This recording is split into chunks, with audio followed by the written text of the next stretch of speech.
It is said that when Kama died, he was reborn as Krishna, and hence Holi marks the transformation of lust, Kama, into love, Prema. Celebrated on the full moon day of spring in the month of Phalgun, like most Hindu festivals, Holi has many layers. There is the Shaiviti layer, the Vaishnava layer, and finally the Krishna layer. And it has two parts: the bonfire on the night before and the wild color festival on the day after. Attention to the Shaiviti layer is drawn by the fact that the festival takes place a fortnight after Shivaratri and is also associated with the consumption of the intoxicating bhang. The bonfire is associated with the burning of Kamadeva, the god of love, who tried to arouse Shiva's senses and was at the receiving end of the fiery glance of Shiva's third eye.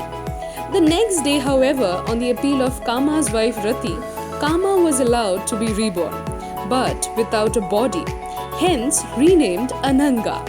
His rebirth is celebrated with color. Water is poured to douse the passion he arouses. Holika, who had the power to withstand fire, jumped into the fire with Prahlad, but ended up burning herself while Prahlad escaped unhurt. The Vaishnavaite layer speaks of how Vishnu destroyed those who tortured his devotee Prahlad. Holika, who had the power to withstand fire, hugged him and jumped into fire, but ended up burning herself while Prahlad escaped unhurt. Thanks to the grace of Vishnu, thus the bonfire marks the death of the wicked Holika. The Krishna layer comes from the Gangetic plain and speaks of how Krishna celebrated this festival with Radha and the Gopikas in Vrindavan. They mixed the flowers and leaves of the forest to create colored water and poured it on each other. The festival does have a strong rural flavor, full of Baudi lyrics, and lacks the sophistication and impersonality associated with urban spaces. It brings out the child in everyone and captures the spirit of Krishna's love for Radha. This festival captured the imagination of the Mughal kings who patronized it from the 16th century onwards. It was probably introduced by their Rajput queens.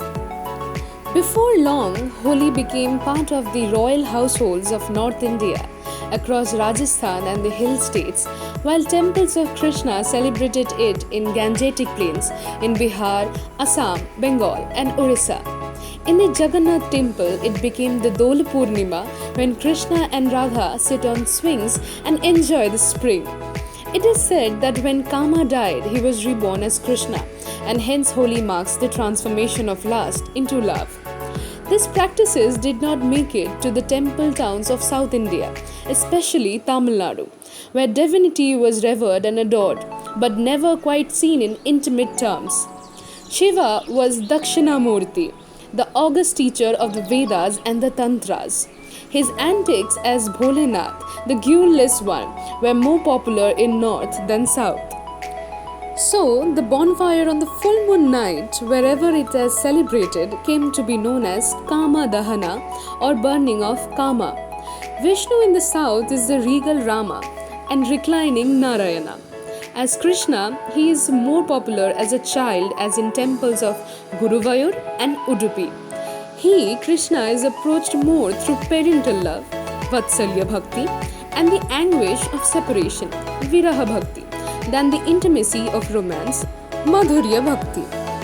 It could be the domination of Hindu monks in social affairs of the south via their mathas, monasteries, that played a key role since the days of Vijayanagara Empire, may have prohibited public festivals of song, dance and colour, which challenged the caste restriction and Brahmin restraint.